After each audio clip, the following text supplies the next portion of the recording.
Okay, there we go.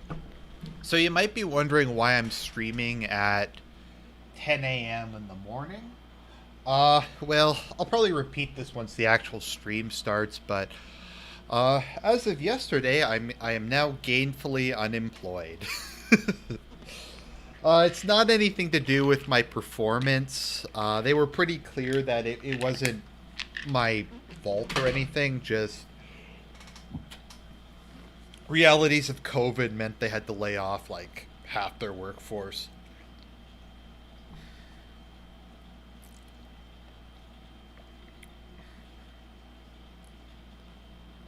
And unfortunately, that included me. So, I'm probably gonna have to eat rain. I asked her if she'd be okay with that, and she seems open to the idea. Actually, I'm holding her at the moment. She's kind of in her rambunctious mood at the moment. She was happy because this morning I had taken out some liver overnight. I made her some chicken liver a couple weeks back, and I took a baggie of it out of the fridge, sorry, out of the freezer, and I let her out of because I keep her in a separate room at night, and she immediately went over to the baggie of chicken liver and just dumped it at my feet, and she's like, "Get it out of here." Just open that shit. I can't get unemployment for a while because I got, uh, frankly, a pretty decent amount of severance. Oh, I shouldn't be saying that. I need money to pay my bills. I need that money immediately. So, um, oh wow, Rain is like, she is angry at me for that eating comment. She's currently like biting and wrestling with my Espeon plushie. Rain, is there something you want to say to me? Like, you're attacking an effigy of me. Literally. You're attacking an effigy of me. So, I don't know. It's fine. I'll just find another job. Um, I have at least an idea or two of maybe somewhere I can go. If it turns out that I manage to get another job in the next couple months, I can always put some of my severance into my investments or something. So, not super worried about it. Um, a lot of people are unemployed now. I'm actually surprised it took them this long.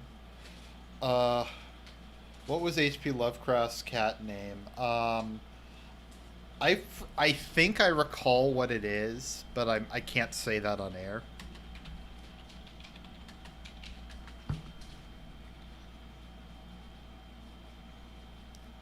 Let's see here.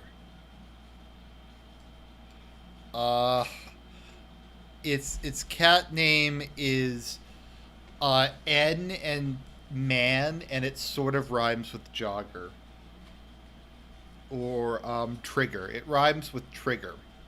So that's basically where I'm at. I'm actually sorry. I'm gonna have to repeat that just because we're gonna start the actual stream, and if I remember and I'm not like super lazy, I try to edit this out. Okay, so good morning, everybody. This is the formal start of the stream. So if you're wondering why I am streaming at 10 a.m. in the morning, it's because I am now, as of yesterday, gainfully unemployed.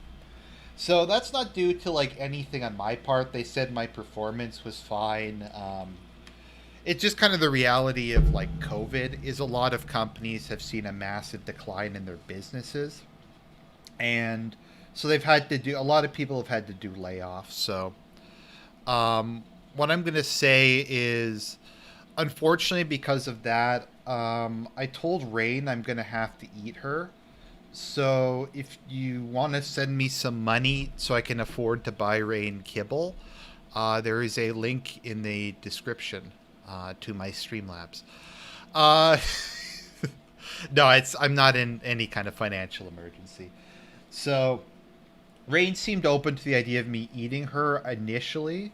At the moment, she grabbed my Espeon plushie and she is wrestling with it and biting it and scratching it. So I think she didn't really like. Oh, now she's attacking the Umbreon plushie. So I don't think she liked the whole eating her thing, um, that kind of stuff. So not particularly worried. I'm not going to. Uh, I'm not in any kind of immediate financial trouble. I have a very good relationship with my parents, so worst case scenario, I can always move back in with them for a while to save money. I'm not super worried about finding a new job.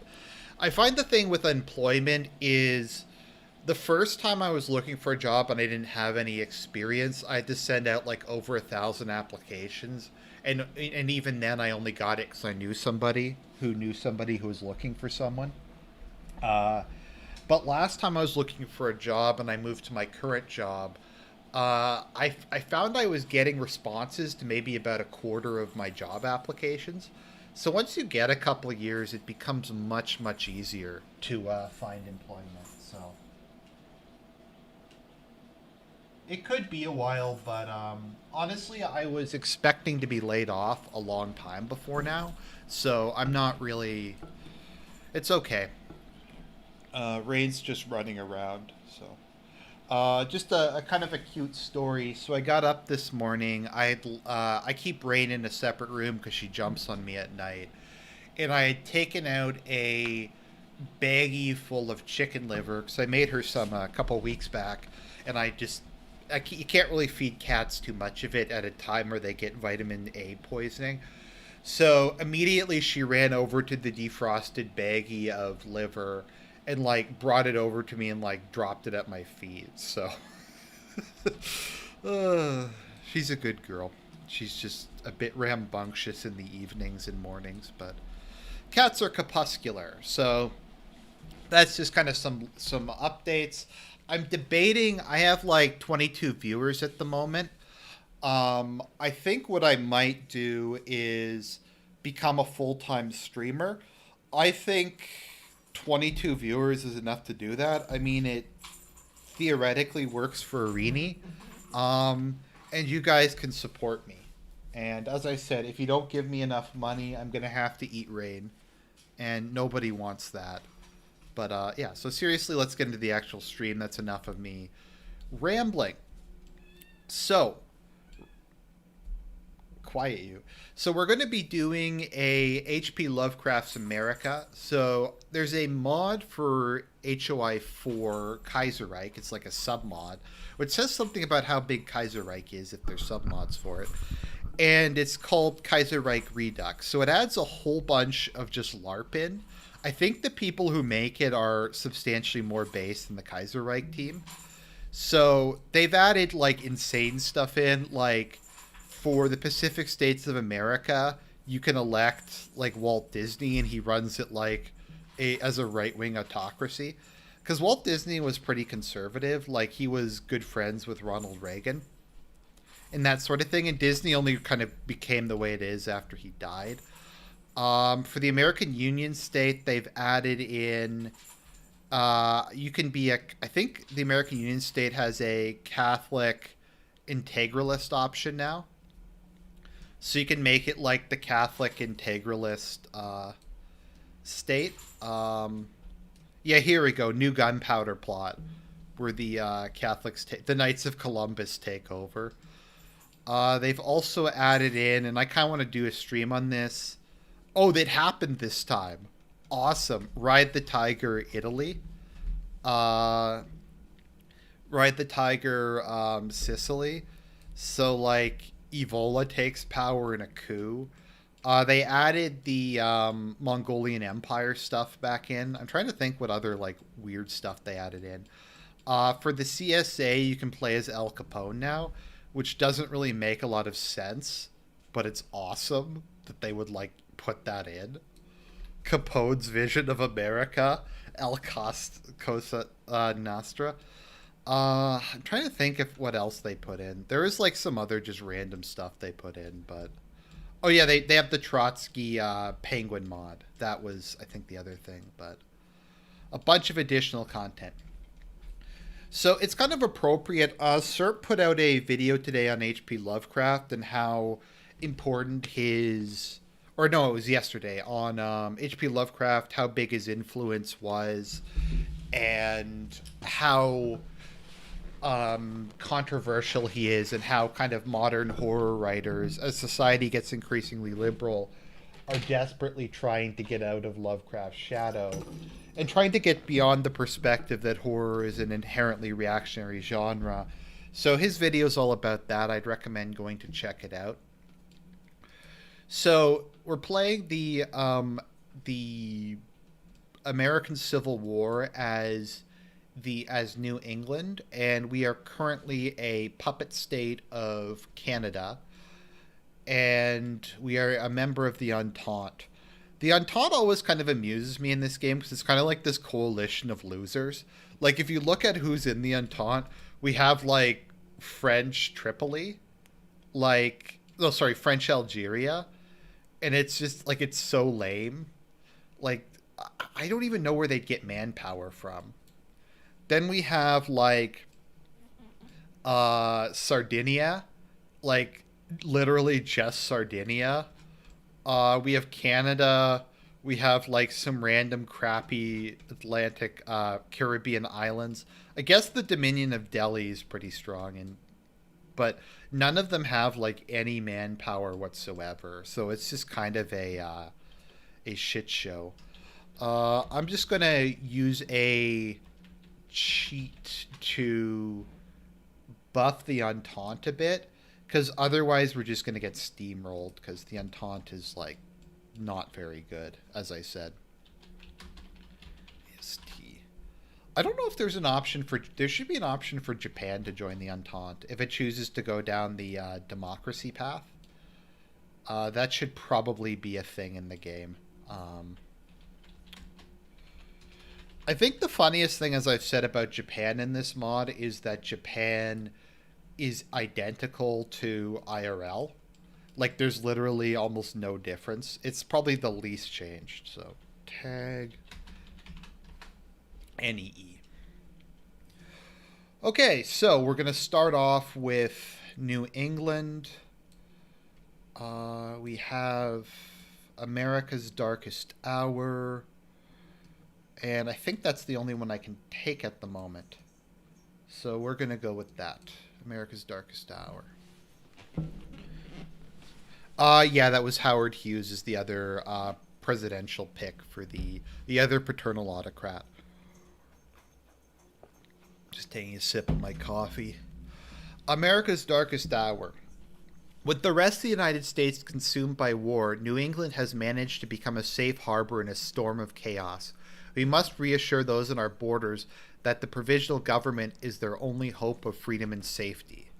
Okay, increase their legitimacy. So, as per normal with the American Civil War, I kind of rigged this a bit. So, I've built a substantial amount of armament industry, which you kind of have to do as New England, because it's not like I really have that much in the way of population or really anything else at this point in time. So Vermont, we're going to go with... I'm just getting this set up. I should have done this beforehand, but it is what it is. Nothing I can do, but I digress. Okay, so there we go.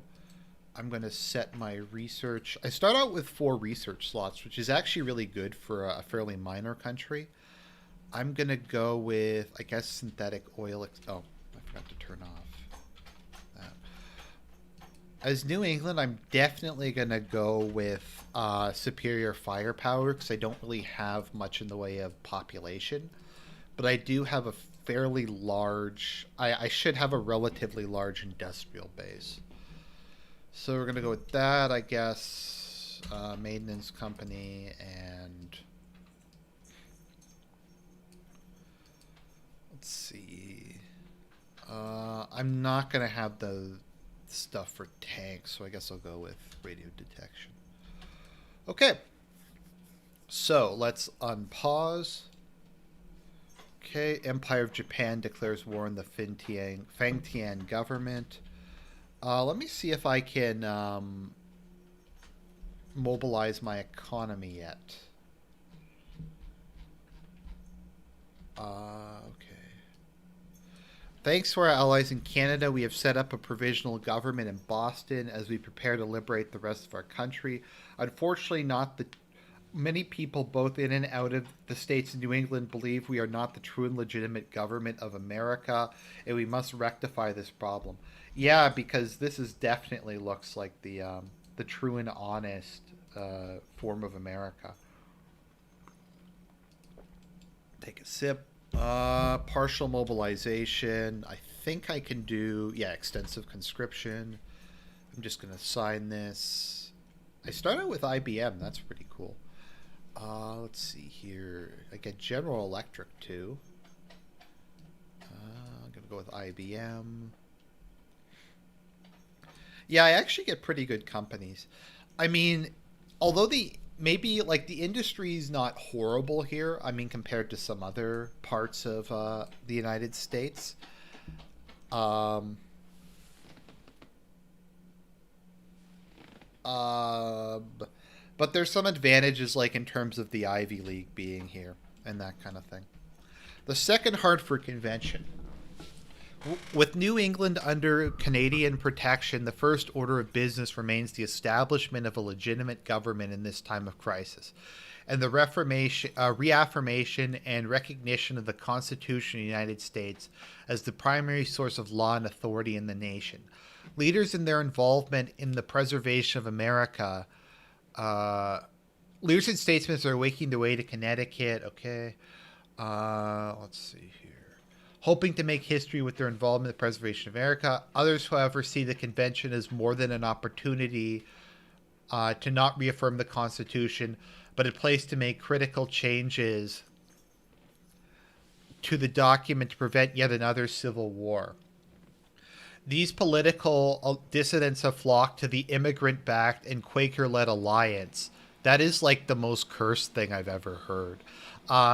Under Clarence Pickett or Lovecraft's increasingly militant and outspoken Loyal Coalition, which is kind of a lame name. Canadian liberation has given us freedom and isolation from the Second American Civil War. Yet with the Second Harvard Convention about to begin, the future of New England seems more uncertain. Okay, guys, if you're gonna start posting that word in the chat, I'm gonna have to like start blocking people. It's not that I personally care, but like I don't want to get my channel shut down.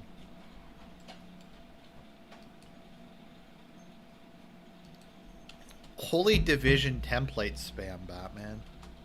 Let's see here. Garrison. Well, my voice is gonna get really tired by the end of this. During the Welter Krieg, untold thousands rushed to the relatively safety, stability, and opportunity of America.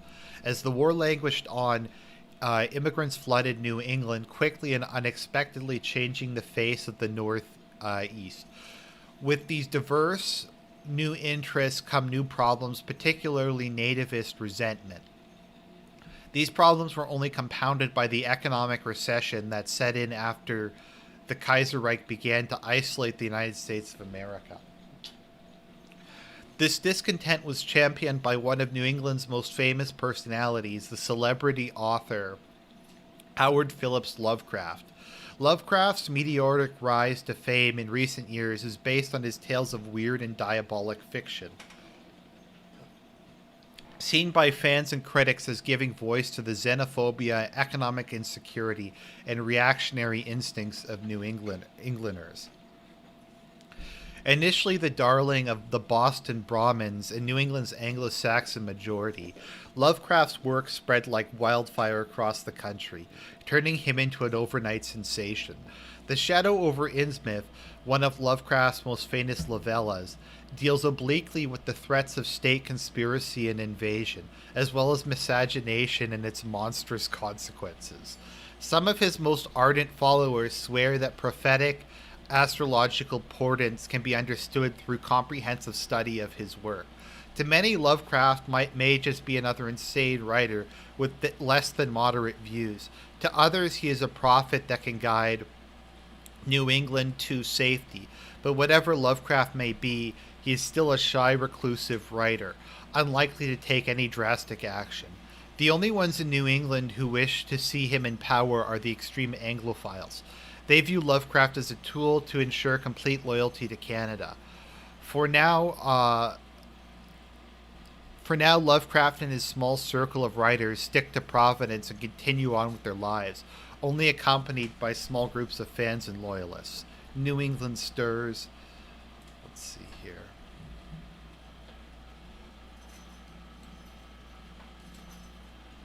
So I think I'm just going to build infantry equipment at the moment. Canada supports Pacific government.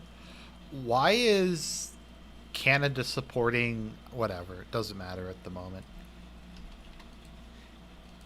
Okay, we'll do support equipment and artillery. That's interesting because New England gets Canadian equipment.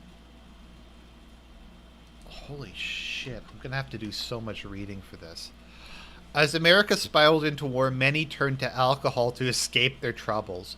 The war, the destruction, and all the world can be forgotten about by taking a sip of various fermented plants. That is the plan. However, in reality, people abuse the devil's nectar and use it to commit horrible acts in their drunken rage, as well as the productivity of all people decreases as the worker partakes in suds instead of doing their job.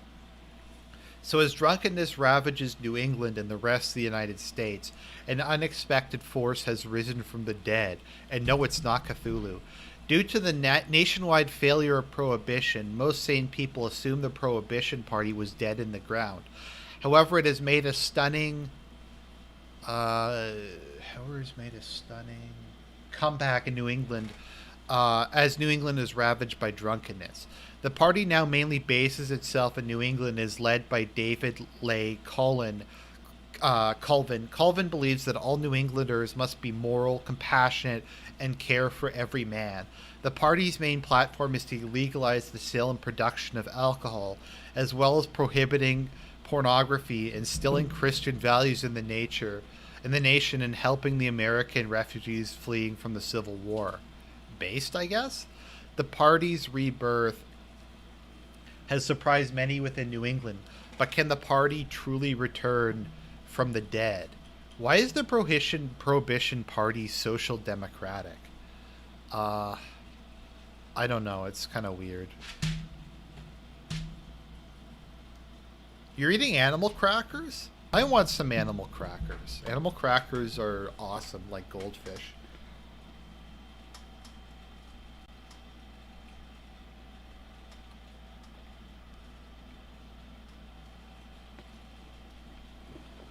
What I find interesting in both.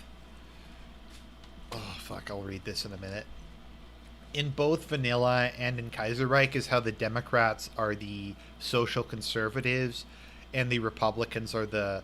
I think nationally they're social liberals. But in this place, they're the market liberals, which kind of makes sense to me, at least during this time period. Though we have House of Winter and Providence Circle. Originally disregarded and laughed at by established politicians, Clarence Pickett's Quaker Alliance has managed to gain a concerning amount of sway within New England. Pickett has brought the Religious Society of Friends, aka the Quakers, to the forefront of New England politics by offering unconditional support to immigrants and refugees alike, while working to change the church from a religious institution into an outspoken political party dedicated to neutrality, pacifism, and Christian charity, citing the progressive precedent set by the Roosevelt administration and the teachings of Jesus Christ. Okay, this sounds really. We got to deal with these guys. Pickett has been drafting a set of crucial amendments to the Constitution deemed the Appeal to Heaven. The Quaker platform aims to transform New England into a welfare state that can open its arms to the downtrodden across the shattered American continent. Oatmeal, anyone? Yeah, there's going to be a lot of memes because this is based on Dankest Hour.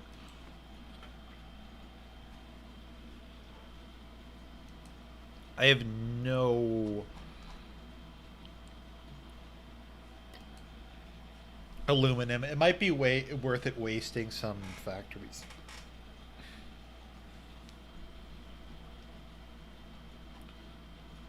The Second Hartford Convention begins. Assembled here are men who delivered New England from syndicalism and radicalism, or so we hope. Now, even with the rifts are even now rifts are growing wider between the radically egalitarian prohibitionists, the conservative Democrats, and the business-minded Republicans. Will they be able to put aside their differences to form a stable government? Let the arguing commence.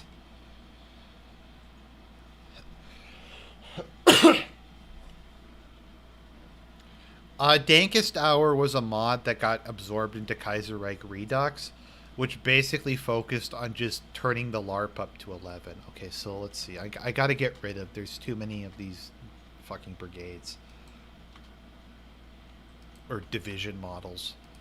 It's just really confusing. Okay, armored... I don't need another armored division. Maybe I'll leave that one.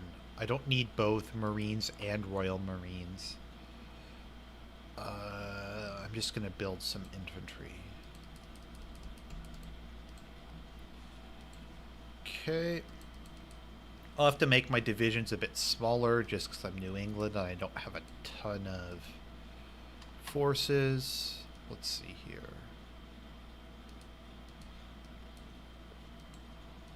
The Constitution of the United States is possibly the finest documents ever written.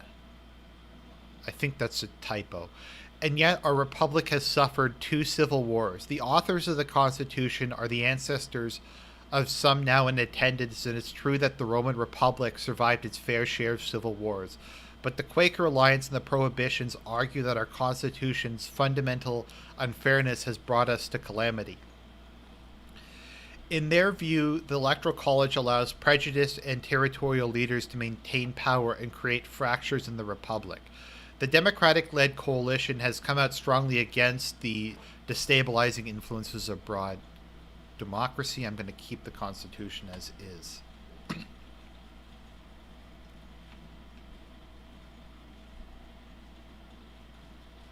The executive power shall be vested in the President of the United States.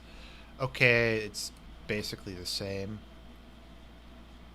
I didn't quit my government job. I was working at it as a internship, and my internship ended, so. Immigration and opportunity. While many immigrants came to America during the Weltkrieg, the flood of newcomers, okay. This in turn has resulted in greater competition for fewer jobs between Americans and immigrants, and Black Monday has only made things worse. The Republicans see immigration as a threat to New England's stability, including alien philosophies like syndicalism and Catholicism.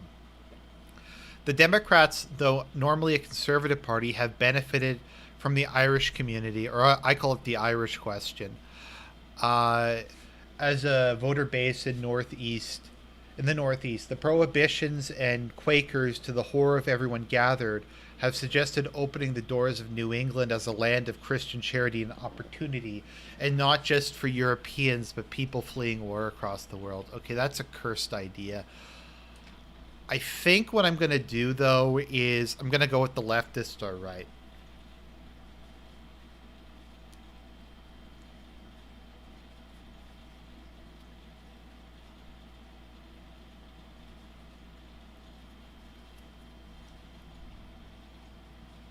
Okay, I'm just trying to save in case I do this wrong.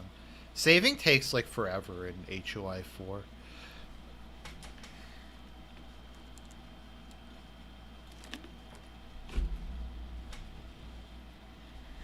I'm just gonna give Rain a pat. Well, oh, she bit me. Let's see, the leftists are right. I'm trying to cause a reaction from Lovecraft's guys. Let's see here. Some argue that it was an executive with near unlimited power that resulted in violence. Others argue that a sufficiently powerful president could have destroyed the radical parties before they pushed our country to the brink of collapse. The Republicans advocate limiting the powers of the president and empowering Congress. Let's see here. The Democrats want to strengthen the power of president and to deal with political malcontents, the Quaker Alliance and the Prohibitionists want to reduce the power of the president and allow people to live their lives as they see fit. Okay, let's see here. I generally speaking support executive power, so.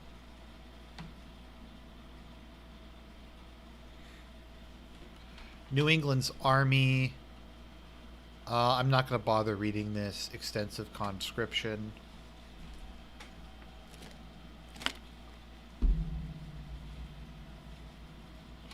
The judicial system. Despite claims to the contrary, let's see here. The Republicans prefer to draft judges from each state. The Quaker Alliance has proposed a radical new plan of dissolving the Supreme Court instead of relying on a completely federalized system of high courts. Yeah, I'm getting rid of the Supreme Court. Fuck the Supreme Court. I'll try to talk about syndicalism later on, Arctic warfare. Centralization or decentralization. I tend to favor centralization, so we'll go with that.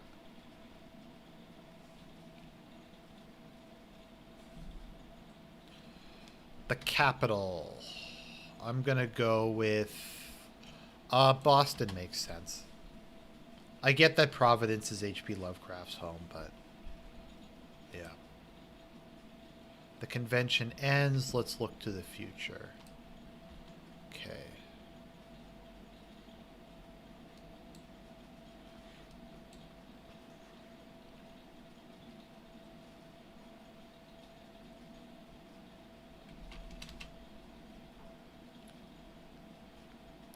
A nation of caring people, a provisional government. Let's see here. I think the Democrats won, so I mainly sided with them. Friendship with the Irish. The Irish need to be fucking removed. The Eternal Tigers need to be sent back to the Isle. Let's see here. Land of the free, home of the brave. New England alone.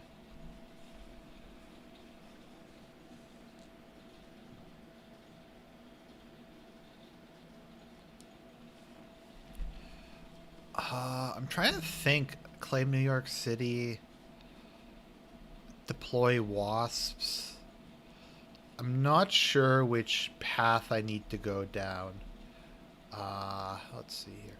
By the way, my anti-Irish stuff is like a meme. I hope people like get that. But that's mostly a meme. New England alone, land of the free, home of the brave. I think I need to go down this path if I'm going to do Lovecraft.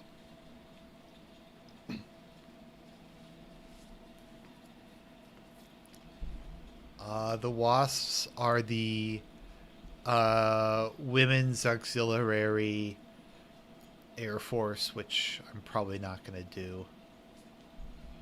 Or unless there's good bonuses. Drop propaganda behind enemy lines. That's cool. Yeah, I went down the Canada path.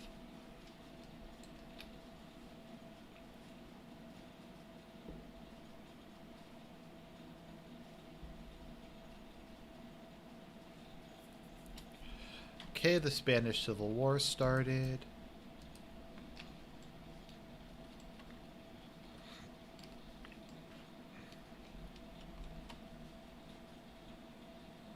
Oh fuck, are the Syndicalists gonna win in like the first year?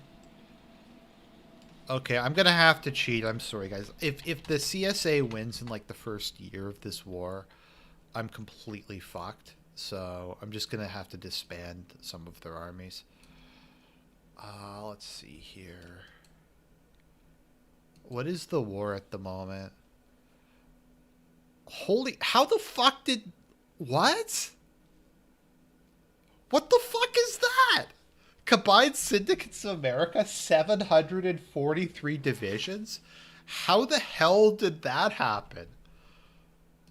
This is like some more, like high quality paradox,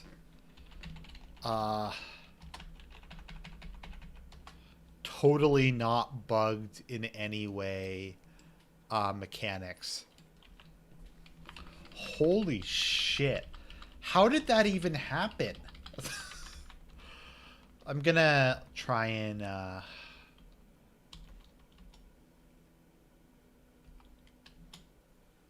like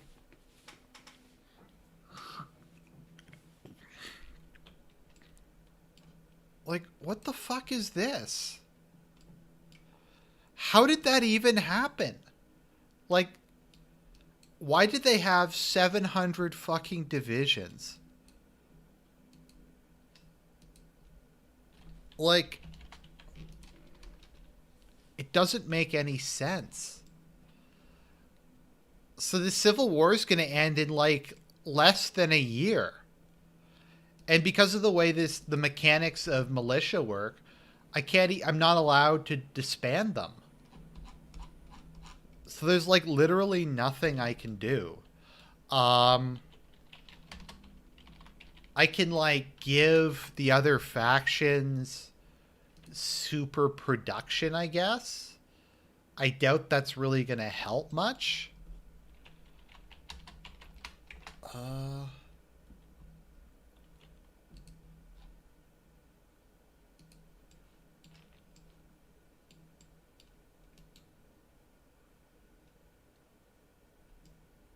Seriously, though.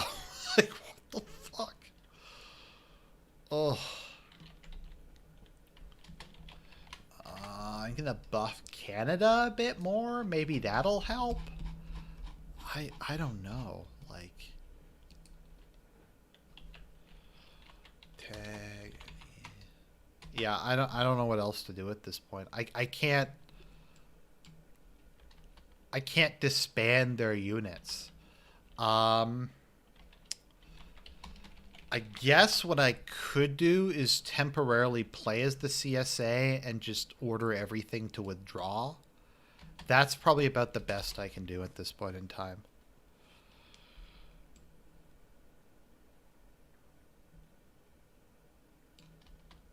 Let's see. Switch to disarm nation.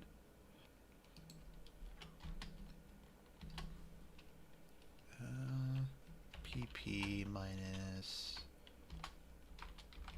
Okay.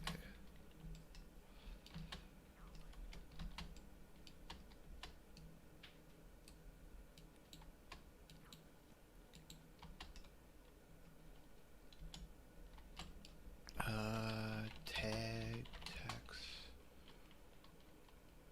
Okay, they don't have a manpower problem.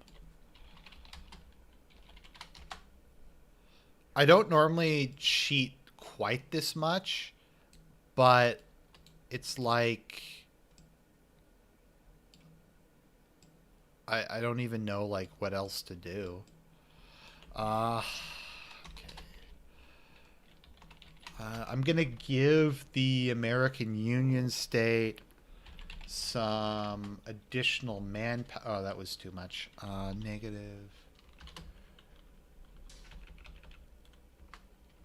Negative 8 million, and I'm gonna give them some small arms.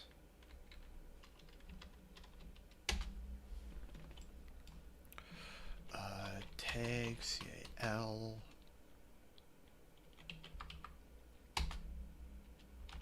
Okay, hopefully that'll rebalance it a bit. I mean, New England's the CSA's forces seem to be almost entirely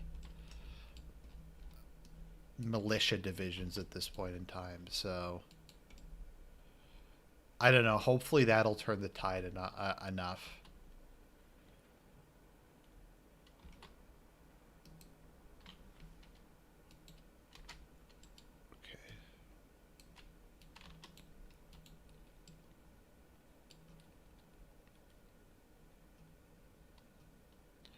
My only hope is New England doesn't go to...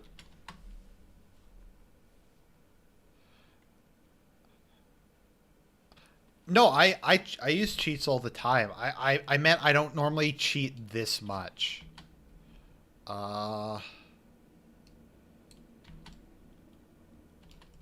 Why? Ugh, they're still moving on their own, even though I've told them to not do that. Okay.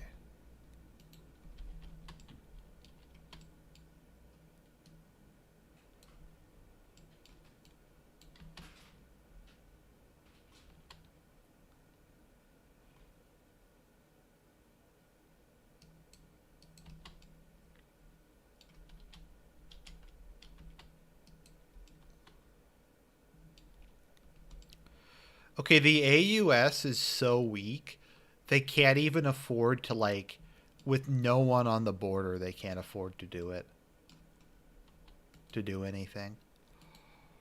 So maybe that'll. Oh, right, the AI doesn't. Oh no, It's player now, so maybe they'll suffer from attrition.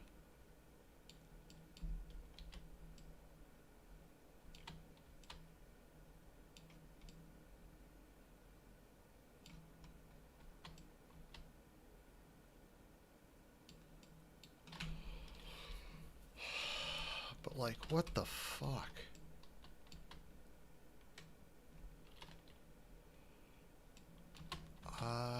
Did that? Is it a bit more balanced now? How is it over 1,000 divisions? How is that even possible? Where are these divisions coming from? Like, I don't even get it.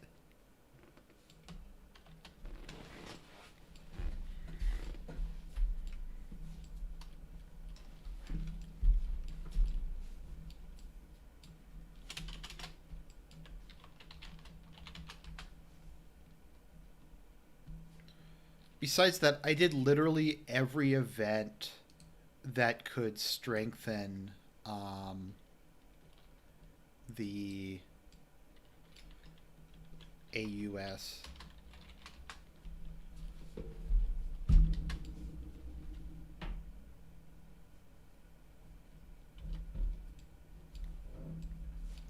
Oh, you know what? Maybe this would work.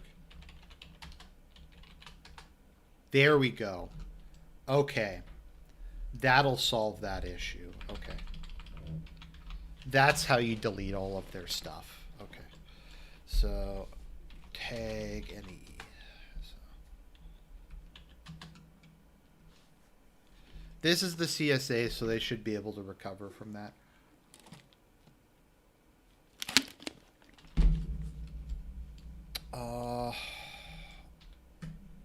Or maybe I fucked up the timeline too much.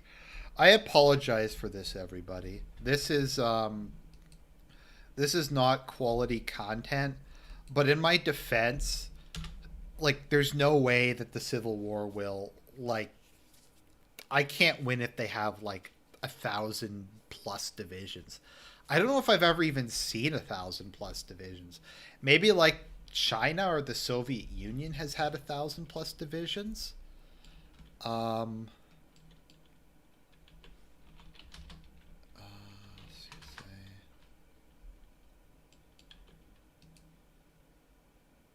okay.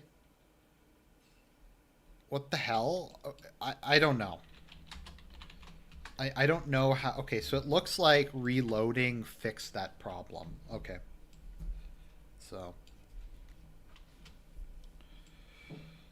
I'm sorry for that, like, shit content. Okay, so I have to redo some of this shit again. I'm gonna join and invest in the EIE.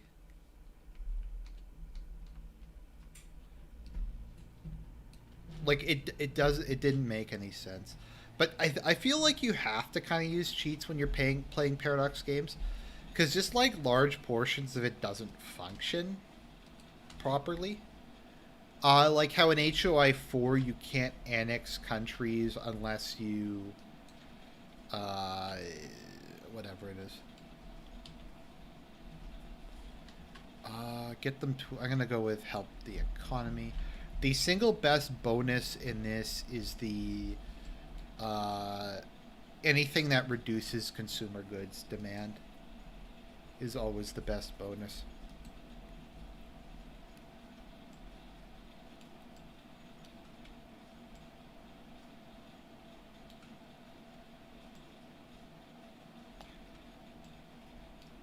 I don't know how the CSA, because if I'm playing as like America United, I don't know if there's like enough manpower to raise 100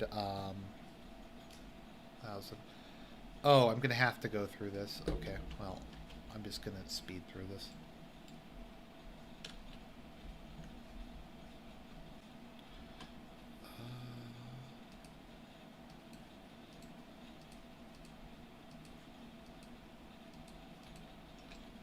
I kind of wonder though, like how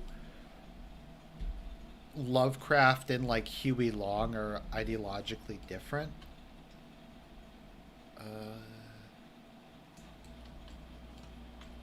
Probably, well, Lovecraft would just be a lot more radical. Let me see if like the CSA nonsense has happened yet. 249 divisions. What the fuck?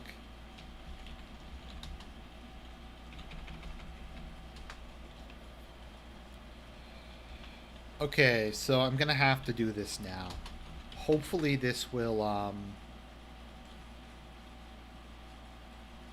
Okay, I think what I'm gonna do is I'm gonna wait until the CSA has massively overextended itself, and then I'm gonna switch over to it and have it annex itself. That's about all I can kind of come up with.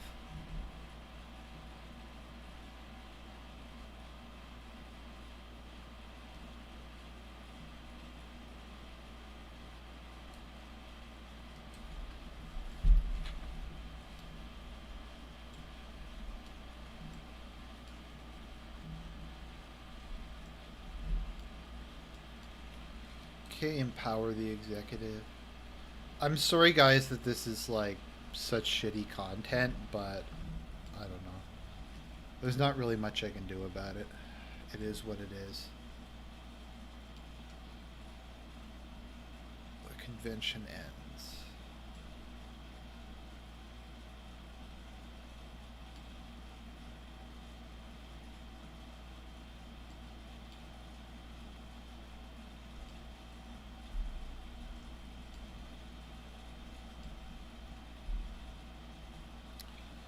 Geez, the Federals are really getting steamrolled in this one.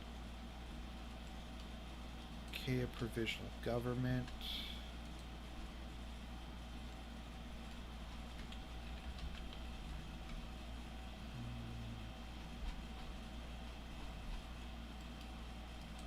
Okay.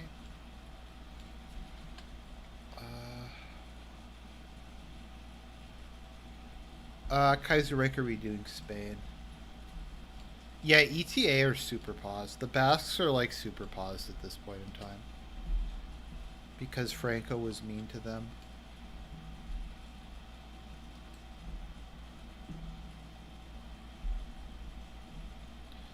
I'm sure we're all supposed to feel bad for like the Catalans, but I don't. Because that was, I mean, Catalonia wasn't only the basis. Well, there's gay marriage everywhere in Spain, but wasn't only the basis of like the Republicans. It was the basis of like specifically the anarchists. Like during the Spanish Civil War, you had the White Terror, where they just en masse slaughtered like it might have actually been a majority of Spain's clergy. They wound up killing. It was like a colossal proportion. I've been to Bilbao actually. It's a nice city. Northern Spain is very lush and green.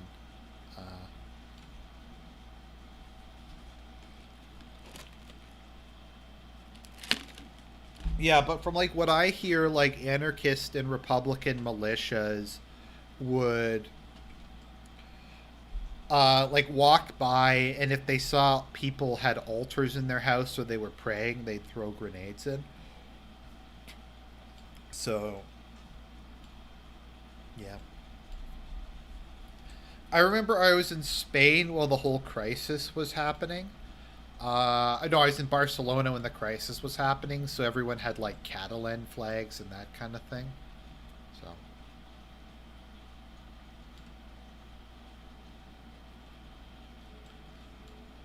Someone brought up Cultured Thug. I love Cultured Thug. It's funny because he's just such a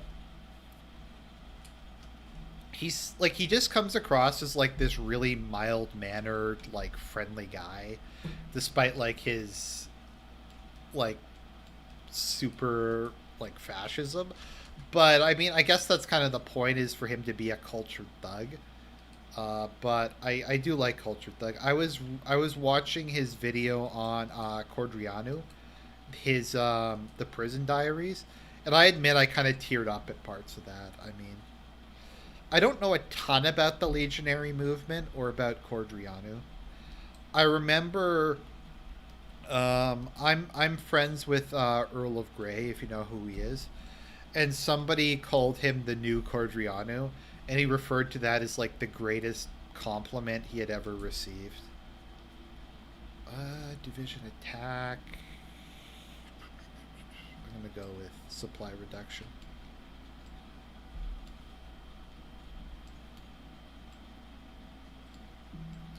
I mean, the communists also attacked the clergy.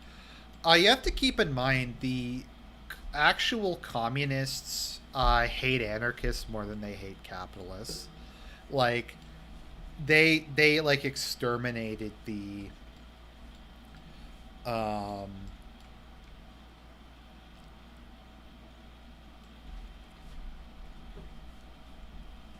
the I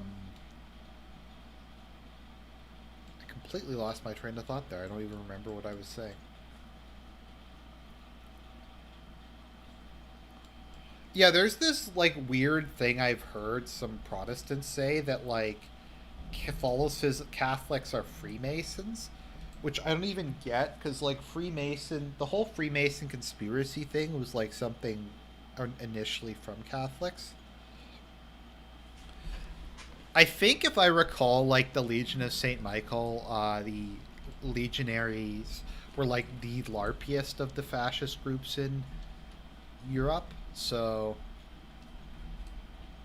I'll say this: Ion Antonescu is like the single most badass name I can think of. Uh, let's see what the CSA is up to. Oh, they're only up to 400 divisions. Okay, that's not that bad. Okay, well, fuck them. Annex CSA. Did that get rid of their modifiers? No, it didn't. Okay. Take any. Something people say is point out is, I think Mozart was theoretically a Freemason, but at the time, I think Austrian Freemasonry or German Freemasonry, Catholics were allowed to join, because um, because it was, I think, somewhat different, at least, than the other variations of it. So I'll imagine. Let me see if the CSA managed to. Oops. Fuck. No, that was. Fuck, I hit the wrong button. Oops. Sorry, I'm gonna have to reload.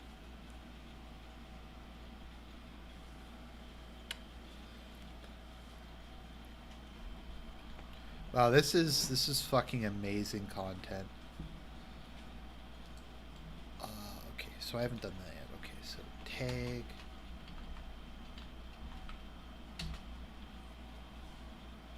I don't really know too much about the Masons, tbh. Okay, manpower. I don't want the CSA to get defeated too quick, so I'm going to give them some manpower back and some infantry equipment, so they can kind of recover. Maybe I'll also let them take.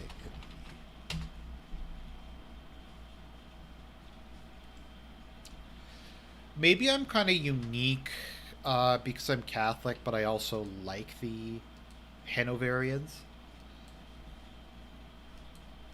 I probably would have sided with them over the Jacobites, to be honest, just because I think like the Jacobites, their time had kind of gone. I get why people were nostalgic for them, but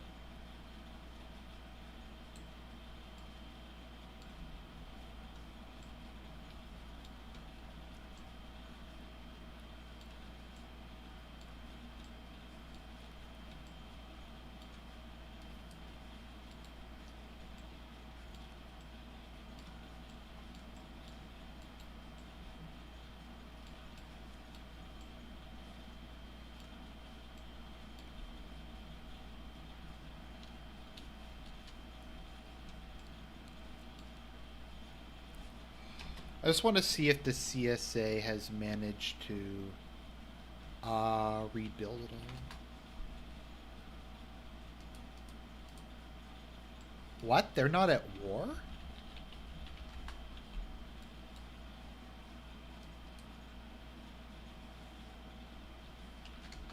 That's really weird.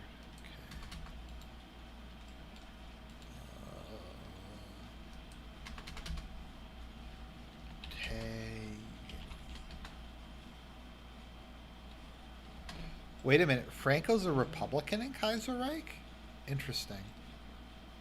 I didn't know that actually.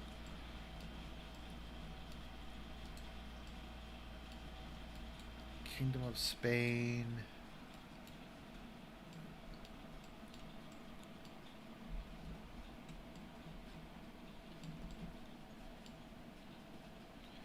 Oh, okay, right, the Jacobites. I actually like James the First quite a bit. I think some Catholics try to portray him as being like really bad, but most of if you actually look at like what the Test Act, I think it was, and like the other acts that he passes, most of them seem to be pretty reasonable. I think it was more or less just that the Pope didn't have the power to overthrow the monarch, which I actually don't get why that's even like a controversial thing. TBH. So, let's see here.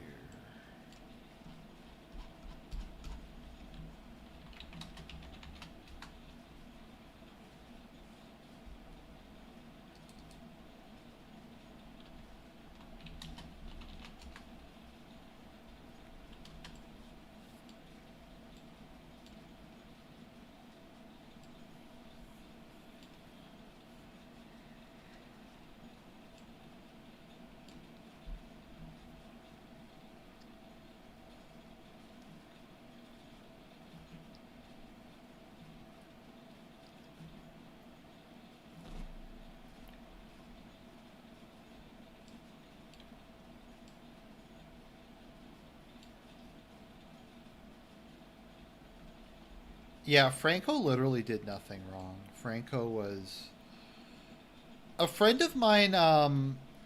Criticism of Franco was the problem with Franco was he was too forgiving. That more or less. Um, he should have killed more people, and the fact that he was rather, at least somewhat forgiving with some of his opponents in the aftermath of the Spanish Civil War. Like, I think they kept it to a minimum how many people actually died. Sorry, how many people they actually wound up executing. And they kind of needed to execute more of them. Uh, and maybe that's part of the reason why eventually it didn't outlive him.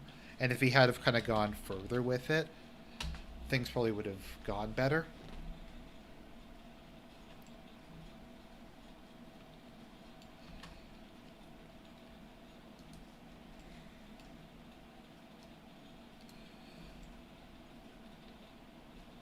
Because in essence, and I need to do a video about this, but society, in order to function, needs to destroy subversives, like actively suppress them or just kill them or deport them or something like that.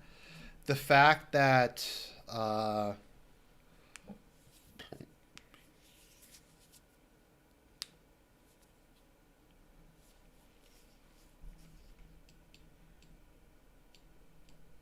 yeah, every society in human history has had some sort of political oppression or some sort of political policing or something to that effect.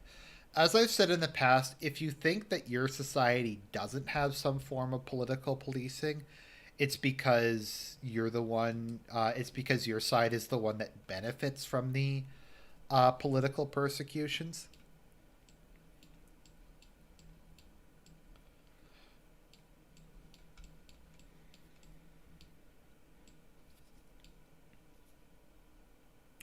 But what was I saying again?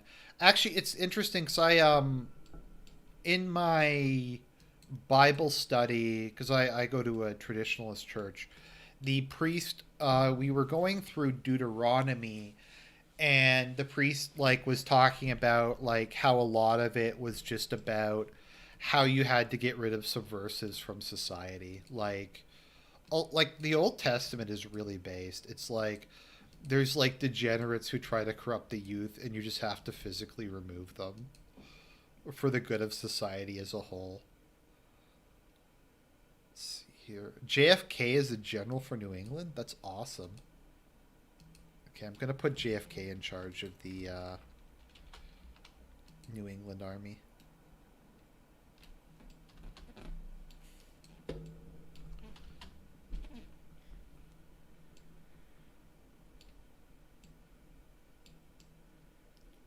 But yeah, my general position on freedom of speech is freer speech is better, generally speaking.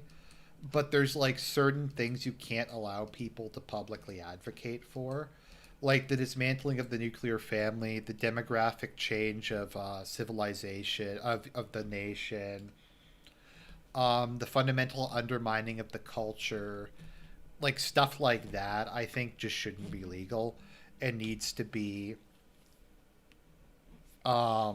just heavily repressed. Because if it's not repressed, then society as a whole just like can't function. Or you that's kind of how we got into this state of affairs. Is they stopped uh, carrying this sort of thing out. Why can't they train anymore? Okay. Uh,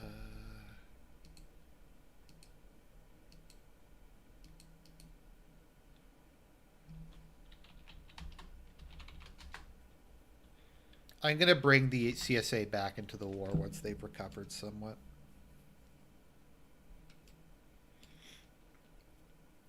I mean, I can't really blame Franco for allying with the U.S.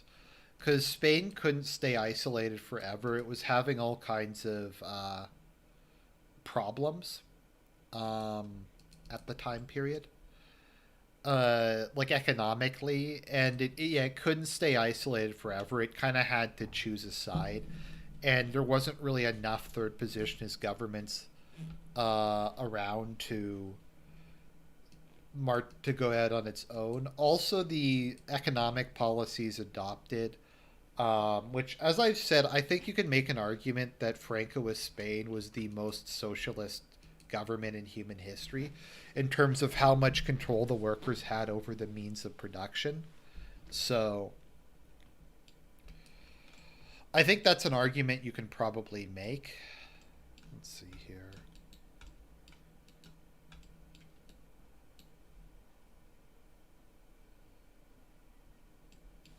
Okay, New England alone. I'm going to do Canadian Friendship, Battle Line of Freedom.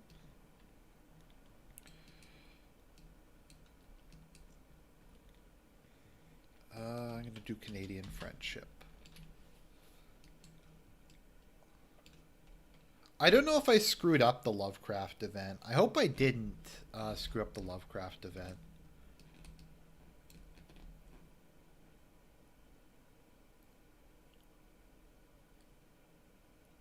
What will I do when the Chinese take over Canada? My hope is that we'll get a Eurasian elite that will rule the country with an iron fist, and we'll get like Hapa futurism. That's the only real hope I have left at this point in time.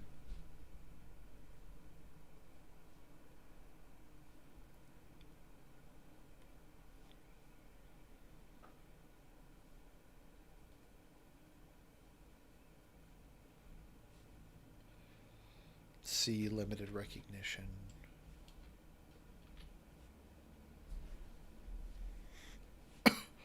Was Nixon actually that based? Because I kind of hear conflicting things. Because like whenever I read about him, nothing he did really seems like that based to me. But a lot of people seem to take that perspective, so I'm not really sure what to think when it comes to Nixon.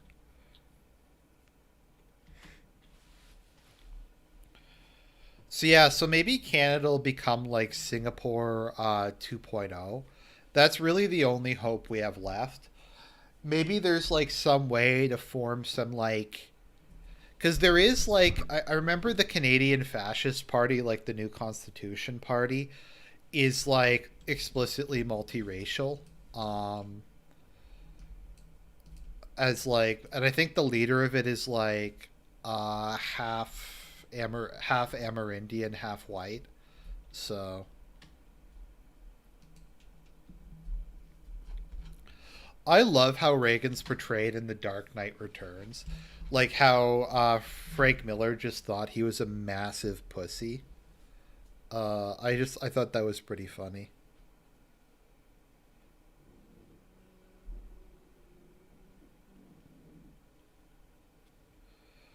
I mean, it kind of makes sense in a Canadian context. It's a bit like with Brazil, the integralists. I think the extended family is a meme, to be honest, and I've said that in the past. I think it's a pretty big meme.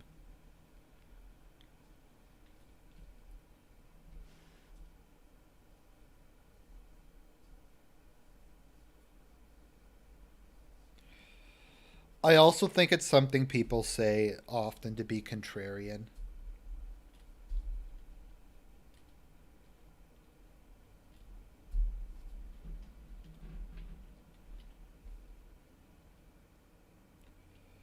Well, yeah, because like Mao hated women because couldn't do as much physical labor as men. So what he wound up doing is he like offered Nixon like to send like hundreds of thousands of Chinese women to the United States. And like they tried to brush it off as a joke, but he's like, "No, seriously, get these fucking thoughts out of China. I want to get rid of. I don't want them in China." So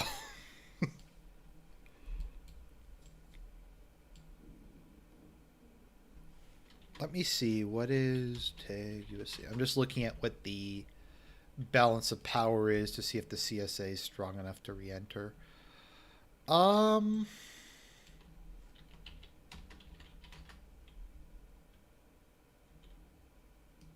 how many divisions does the CSA have at the moment? Fielded manpower 200,000. Tag AUS. Oh no, no, it's Texas. Sorry, I always forget that it's Texas instead of AUS. No, it wasn't thought. It was just normal Chinese women. I just say thoughts to meme.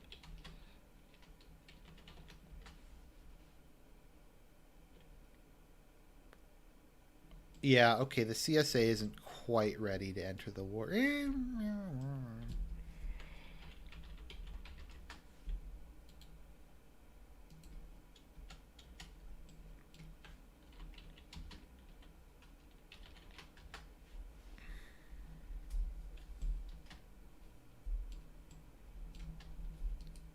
Oh, Dang threatened to flood America with refugees. That's pretty funny. In exchange for what?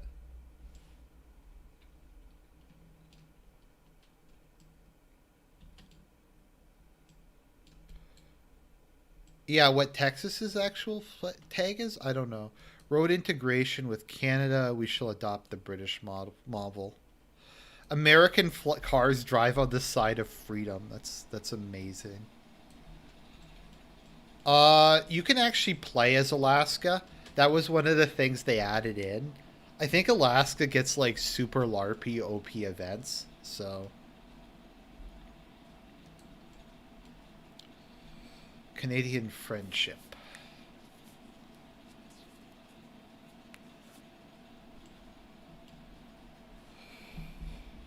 Carter, I probably put in like the top 10 um,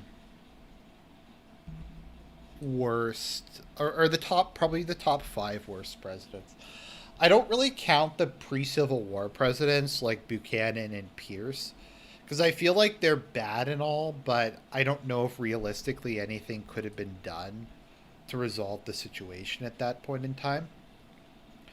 So I don't know. As I've said, I think the worst president in American history is by far LBJ. So I'd say LBJ is the worst. Second worst. would probably be, okay, it goes LBJ. I'd say Woodrow Wilson would be second. Um, Obama probably third. I'm trying to think. I'm not that familiar with a lot of the like 18th century presidents. Um, sorry, 19th century presidents. Maybe Ulysses S. Grant for fourth, and for five, or did I say Jimmy Carter? I don't remember. Let me just redo that. So it's LBJ, LBJ, Woodrow Wilson,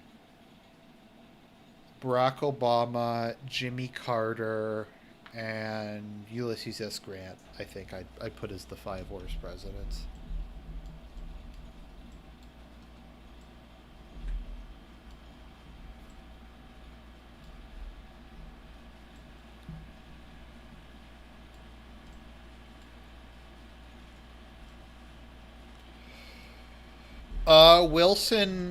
Wilson basically invented international liberalism, the liberalist school of thought that eventually led to neoliberalism. At least that's my opinion. Um, Also, he was like responsible for Versailles and all like the shit that happened with that clusterfuck. There's like a bunch of other stuff that Wilson did, but yeah. There's a like kind of cringy book called The Politically Incorrect Guide to American Presidents, and it's written by like libertarian conservatives, and they judge the presidents by how closely they followed the Constitution. Um,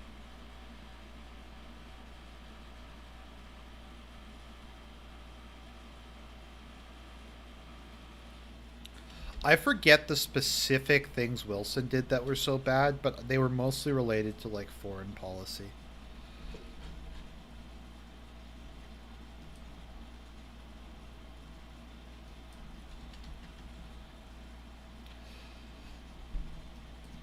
I'm not against like an interventionist or aggressive foreign policy per se, but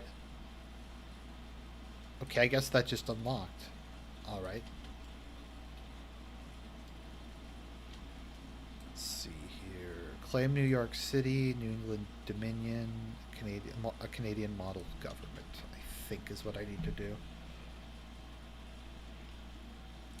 For those of you who have played this, let me see here. H.P. Lovecraft, New England, Kaiserreich.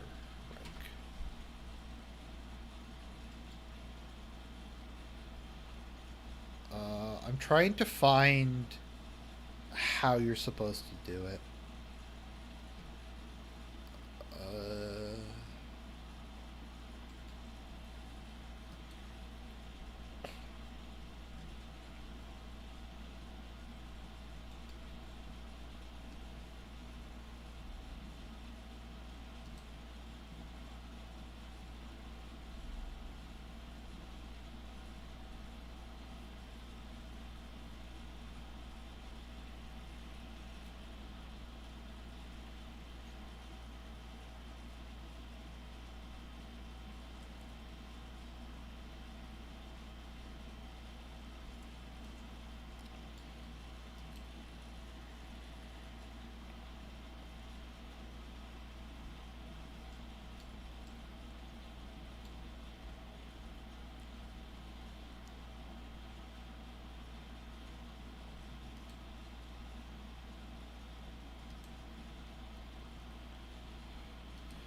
okay, I think there's an event for a second Hartford convention that'll fire in a little bit.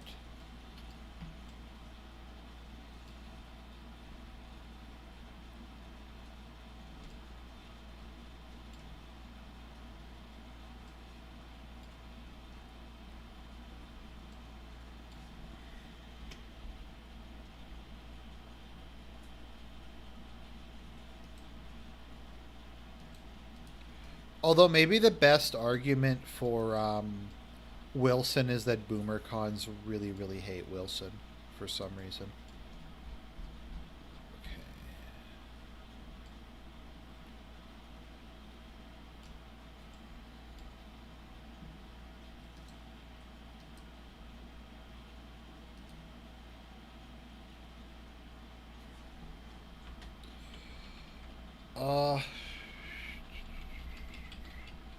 I'm just gonna skip a couple focuses because it's taking way too long. That's my issue. One of my issues with the American Civil War is I feel like a lot of the events just take too long to do. Um, okay. Focus dot auto complete. Okay. Claim New York City. Battle Line of Freedom. I'll be back 1 sec.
Okay, I'm back.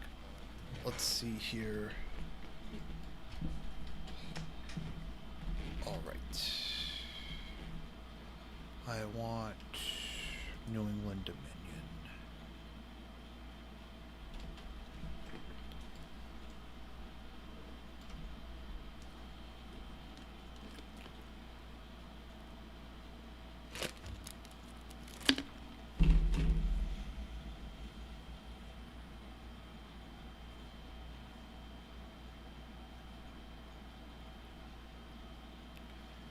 Okay, delay.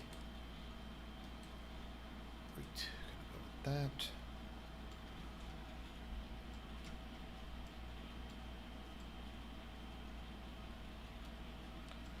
Okay, it looks like the American Civil War is heading in a more reasonable direction at this point in time.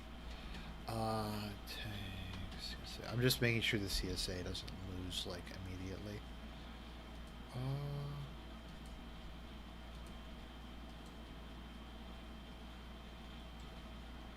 Oh.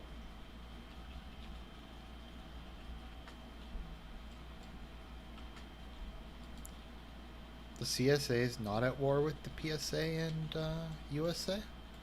That's weird. Because they should all be at war with each other. Tag.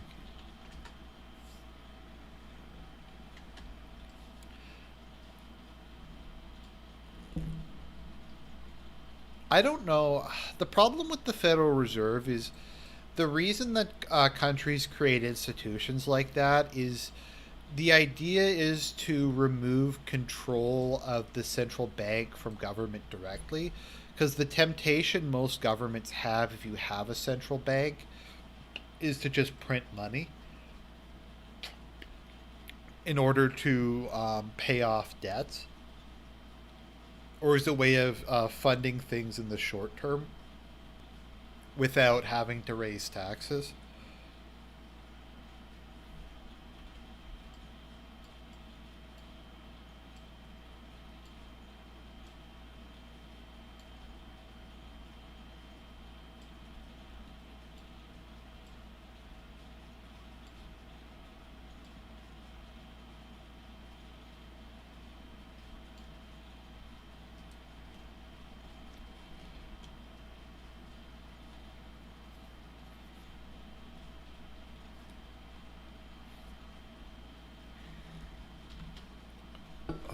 let's see, Jack the Doberman.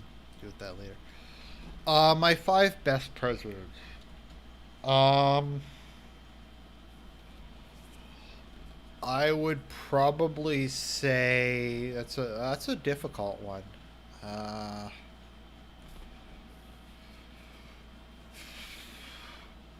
Probably Washington. This will piss a lot of people off. Lincoln, Polk, Coolidge, and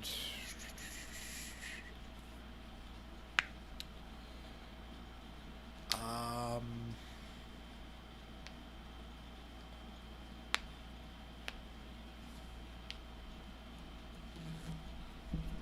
I'm trying to think of a fifth one that I'd put on the list. Coolidge.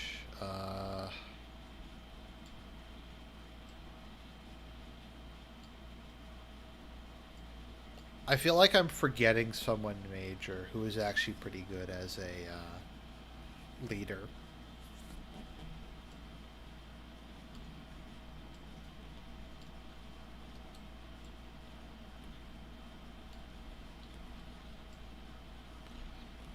Maybe the problem with Andrew Jackson is he really fucked the economy over.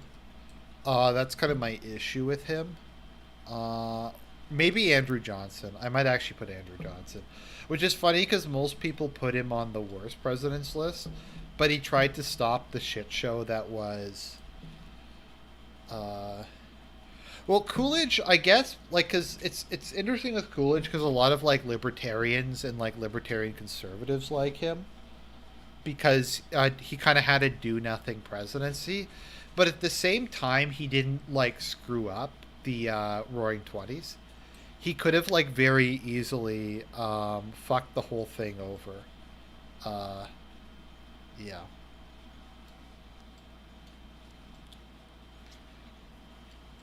He very easily could have fucked up the Roaring Twenties, but America underwent a massive period of economic growth, and to me, that's more important that the general prosperity of the country increased rather than any kind of specific commitment to an economic system.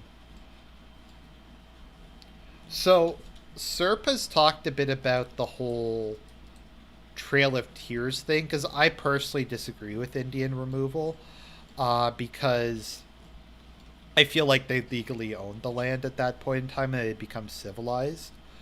Serp's explanation for it is that the Amerindians that were living in Florida were actually just white people LARPing as Amerindians and claiming a bunch of privileges on their behalf. So that is the explanation I have heard for what wound up happening.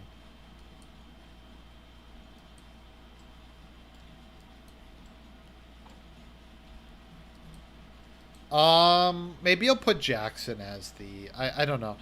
I don't really like Jefferson's philosophy, but he doubled the size of America, so I might put him as number five solely for that reason. Um, Polk, I think, is maybe Polk and Johnson. I think are the most underrated presidents in terms of what they were able to accomplish.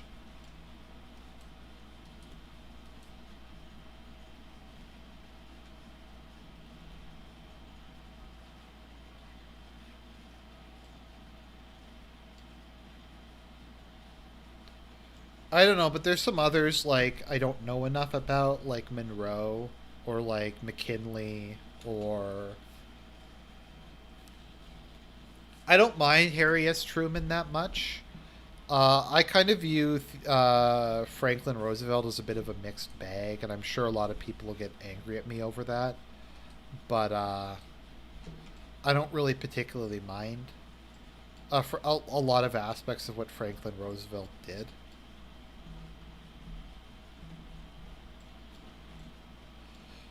People are saying Lincoln, Jackson, JFK, and maybe George Washington.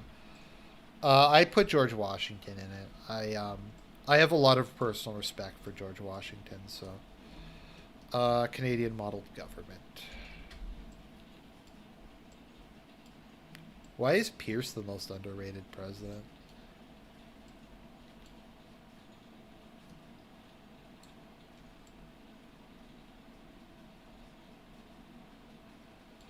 Why was General Patton killed? I thought General Patton just died in an automobile accident. I mean, does there really need to be some sort of conspiracy as to what happened, or could it be he just died in like a traffic in a vehicle accident, which is not an uncommon thing, particularly during that time period. Because I think that was before seatbelts were widely used. So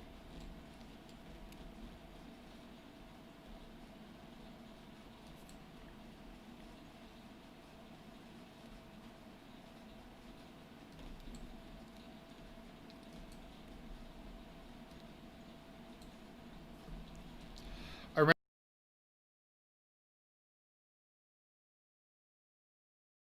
led like an anti-seatbelt movement. Like he was like a libertarian who was like, seatbelts are a form of oppression, and he led that movement, and then it just didn't wind up working out.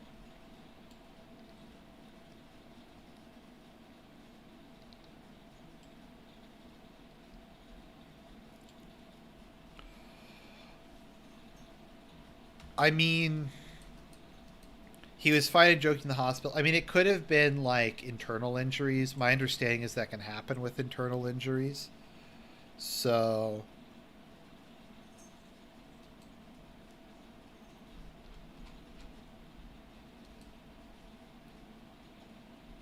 while I'm not unsympathetic to the Confederacy, I tend towards preferring American unionism. So, let's see here. Long live New England. Okay.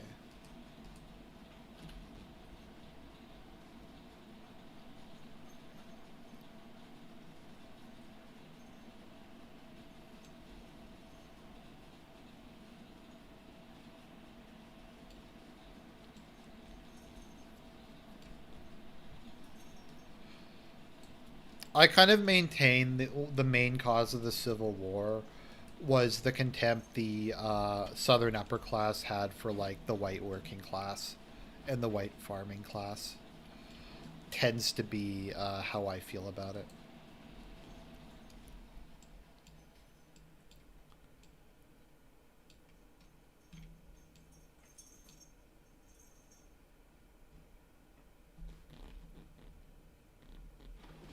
I think it's Jefferson who uh, fought the Barbary. Let me. I forget if it was Jefferson or Madison. I think that was the third Barbary War.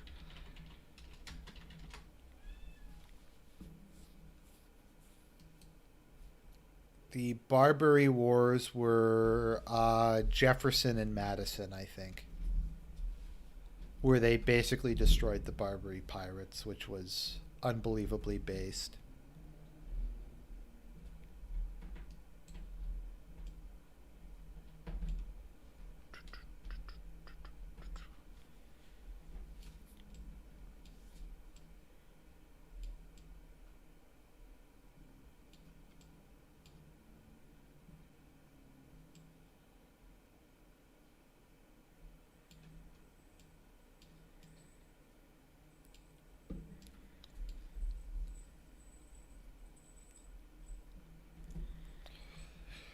So, on the topic of like the founding of America, I would say I generally agreed with the Federalists more. But the problem with the Federalists was that they gave us the Supreme Court. So I kind of feel the Supreme Court was so bad that I might have sided with the Anti Federalists just to not have a Supreme Court. Because to me, the Supreme Court is the single most destructive institution in like American history. So I don't know, just about anything to not have a Supreme Court.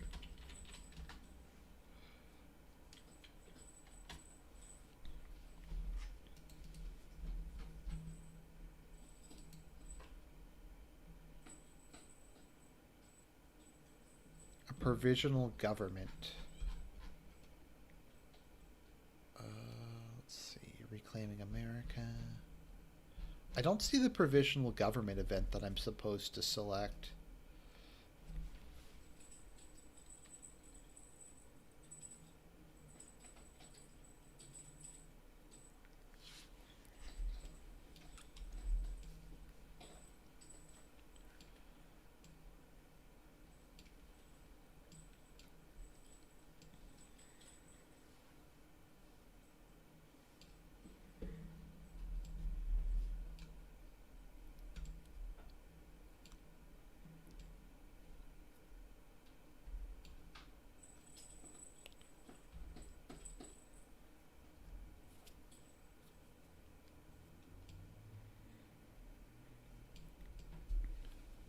I mean, oh, oops.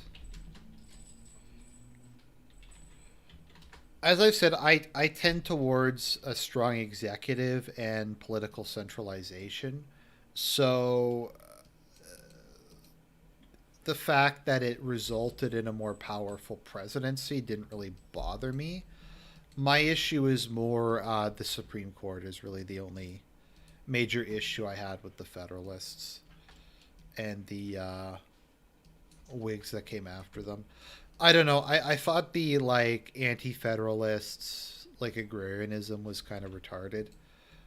Truth be told, so I don't know. I know like we're all supposed to be like super agrarians, and agrarianism is like based and red pilled and that kind of thing. But I don't know. I just think it's kind of lame. TBH.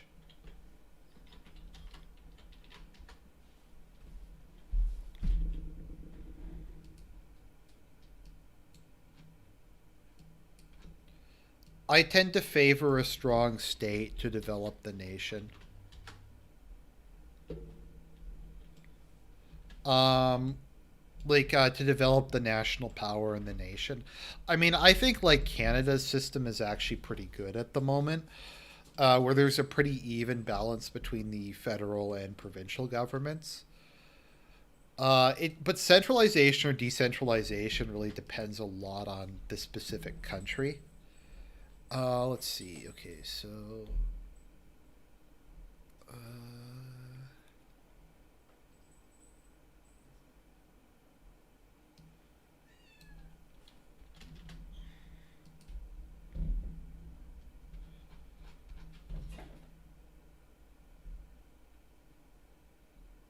I feel like I fucked something up, and I'm not gonna get HP Lovecraft's America. Or maybe there's like something I'm missing here. I'm gonna complete a couple more events and see if some of these will allow that to go forward. Let's see. Reestablish the Minutemen. Long range patrols. Funds for Smith and Weston. Reassure financial institutions.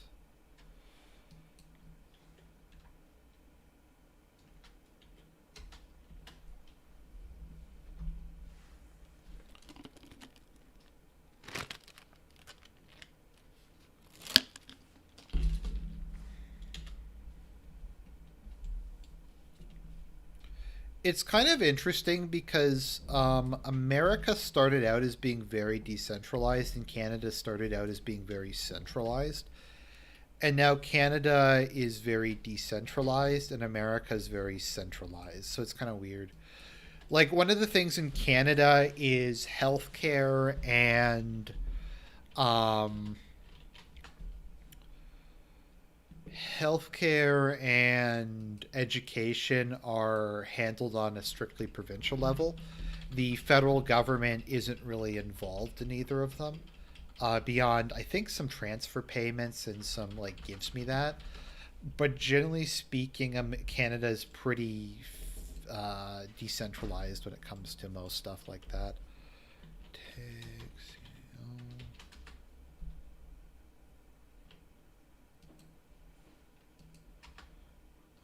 Let's see here.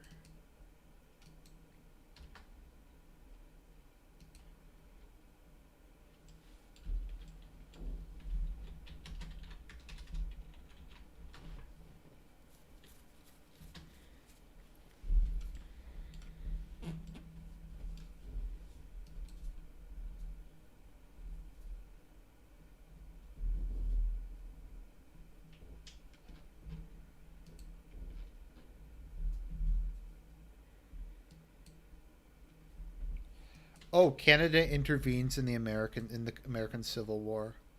Oh, okay, interesting. So I get to invade now. So hopefully they'll give. Oh no, they're going to give the territory to the PSA, I imagine.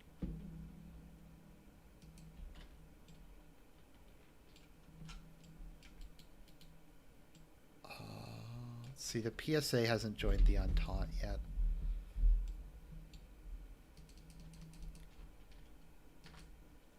I think I fucked up the Lovecraft event.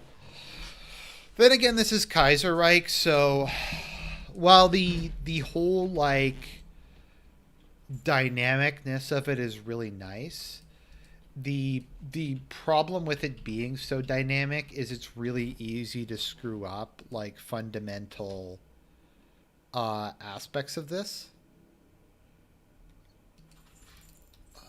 Swaying public opinion.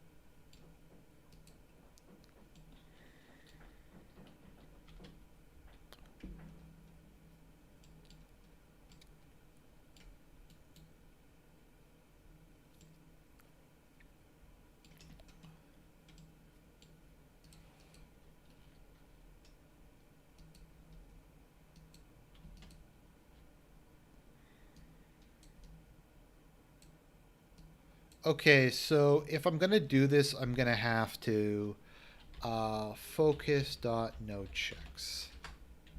Okay, God save the king. National focus completed. I think maybe the event will fire now.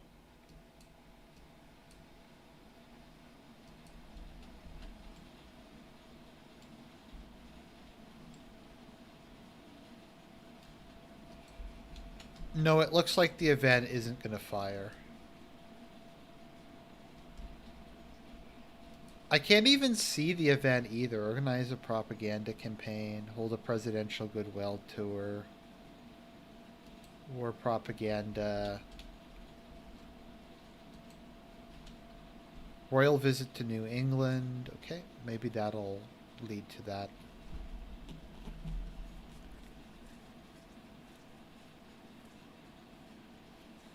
You needed to establish the monarchy when you released any. How the hell was I supposed to know that or do that?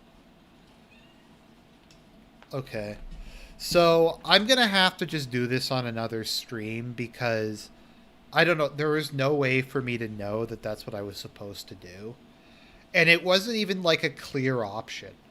I don't think it even said establish the monarchy. So I'm just going to end the stream here because I have like other stuff to do today.